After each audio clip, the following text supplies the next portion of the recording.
54,000 കോടി രൂപയിലധികം വില വരുന്ന 8 ക്യാപിറ്റൽ അക്വിസിഷൻ പ്രോഗ്രാമുകൾക്ക് ഡിഫൻസ് അക്വിസിഷൻ കൗൺസിൽ അംഗീകാരം നൽകിയതിൻ്റെ പശ്ചാത്തലത്തിൽ ഇന്ന് ഡിഫൻസ് സെക്ടറിലെ സ്റ്റോക്കുകൾ മികച്ച പെർഫോമൻസ് കാഴ്ചവെച്ചു.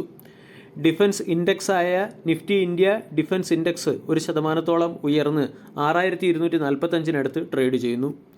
ഇനി ഡിഫൻസ് അക്വിസിഷൻ കൗൺസിൽ അംഗീകരിച്ച നിർദ്ദേശങ്ങളുടെ ബെനിഫിറ്റ് ലഭിക്കുന്ന സ്റ്റോക്കുകൾ ഏതൊക്കെയാണെന്ന് പരിചയപ്പെടാം. ഒന്നാമത്തേത് Apollo Microsystem. Early warning system develop ചെയ്യുന്ന കമ്പനിയാണ്. അപ്പോളോ മൈക്രോസിസ്റ്റം എന്ന സ്റ്റോക്ക് ഇന്ന് ഇൻട്രാഡേയിൽ 4% ഉയർന്നു.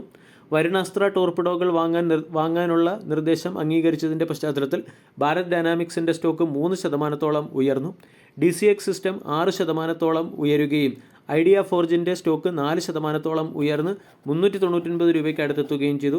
സൺ ടെക്നോളജീസ് 3% ഉയർന്ന് 1,333 രൂപയ്ക്ക് അടുത്തെത്തി. Hindustan aeronautics limited, Paras defence തുടങ്ങിയ ഓഹരികൾ 2% ഉയർന്ന് 3,897, 1,010 തുടങ്ങിയ ലെവലുകളിലേക്കെത്തി. ഭാരത് ഇലക്ട്രോണിക്സിൻ്റെ ഓഹരികൾ ഒന്നിന് 298 രൂപ എന്ന ലെവലിലേക്ക് ട്രേഡ് ചെയ്യുന്നുമുണ്ട്. മാർച്ച് 20 തന്നെ ഡിഫൻസ് മിനിസ്ട്രിയും ഡിഫൻസ് അക്വിസിഷൻ കൗൺസിലിൻ്റെ നിർദ്ദേശങ്ങൾക്ക് അംഗീകാരം നൽകിയതിൻ്റെ പശ്ചാത്തലത്തിൽ വരും സമയങ്ങളിൽ നമ്മൾ ഈ ഡിസ്കസ് ചെയ്ത ഡിഫൻസ് സെക്ടറിലെ സ്റ്റോക്കുകളെ ഫോക്കസ് ചെയ്യാവുന്നതാണ്. ഇനി ഡിഫൻസ് അക്വിസിഷൻ കൗൺസിൽ അംഗീകാരം നൽകിയ ചില പ്രധാന നിർദ്ദേശങ്ങൾ എന്തൊക്കെയാണെന്ന് മനസ്സിലാക്കാം. ഒന്നാമത്തേത്, ഇന്ത്യൻ സൈന്യം ഉപയോഗിക്കുന്ന T-90 ടാങ്കുകളിൽ നിലവിലുള്ള 1000 HP എഞ്ചിന് പകരം 1350 HP വാങ്ങാനുള്ള നിർദ്ദേശമാണ് ഒന്നാമത്തേത്. രണ്ടാമത്തേത്, ഇന്ത്യൻ എയർഫോഴ്സിന്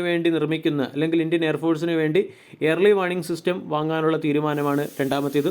മൂന്നാമത്തേത്, ഇന്ത്യൻ നേവിക്ക് വേണ്ടി വികസിപ്പിച്ചെടുത്ത അന്തർവാഹിനിയായ ടോർപിഡോ വരുണാസ്ത്ര വാങ്ങാനുള്ള നിർദ്ദേശം.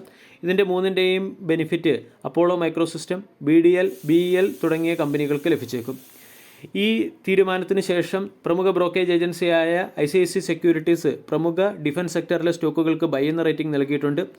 BDLന് 16% അപ്സൈഡിൽ 1,400 രൂപയുടെ ടാർഗറ്റാണ് നൽകിയിരിക്കുന്നത്.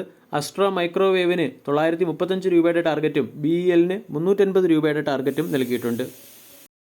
ഇനി ഡിഫൻസ് സെക്ടറിലെ വിവിധ സ്റ്റോക്കുകൾക്ക് അനലിസ്റ്റ് നൽകുന്ന ടാർഗറ്റ് കൂടി പരിചയപ്പെടാം. ഒന്നാമത്തെ സ്റ്റോക്ക് BEL. 340 രൂപയ്ക്ക് അടുത്ത് വിലയുണ്ടായിരുന്ന BEL എന്ന സ്റ്റോക്ക് മാർക്കറ്റിൽ കറക്ഷൻ വന്നപ്പോൾ 250 വരെ ഇടിഞ്ഞു. അവിടെ നിന്നും സ്റ്റോക്ക് 300-നടുത്ത് ട്രേഡ് ചെയ്യുന്നു. 320 പ്രധാന റെസിസ്റ്റൻസായി പ്രവർത്തിക്കും.